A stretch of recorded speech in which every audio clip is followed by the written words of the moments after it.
وہ جو کہتے ہیں بچے سویرے نہیں اٹھتے، میں آپ کو ایک رائے دینے لگا ہوں، مشورہ دینے لگا ہوں۔ موقع آیا ہے رمضان شریف کا۔ رمضان میں نا بندہ روٹین میں اپنی عادتیں بدلتا ہے۔ کسی کو سویرے 7 بجے کھانے کی عادت ہے، کسی کو 9 بجے کھانے کی عادت ہے، کوئی صبح ناشتہ نہیں کرتا، دوپہر میں ہی کھاتا ہے۔ لیکن رمضان آیا تو عادت بدل گئی۔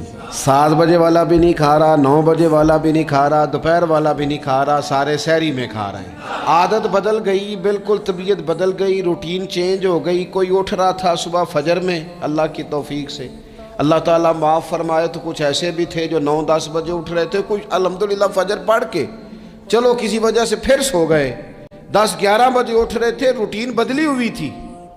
رمضان آیا تو بدل گئی، سارے سحری میں اٹھ رہے ہیں، تہجد کے وقت سب کی آنکھ کھول رہی ہے۔ معنی کیا ہے کہ اللہ نے تمہیں موقع دیا ہے کہ عادتیں بدلی جا سکتی ہیں۔ ایک مہینہ ہے پورا، رمضان میں تو اٹھتے تھے سحری کرنے کے لیے، تو اللہ کرے روٹین بن جائے اور سارا سال اٹھیں تہجد کی نماز ادا کرنے کے لیے۔ اللہ کرے روٹین بن جائے، چیزیں تبدیل ہو جائیں۔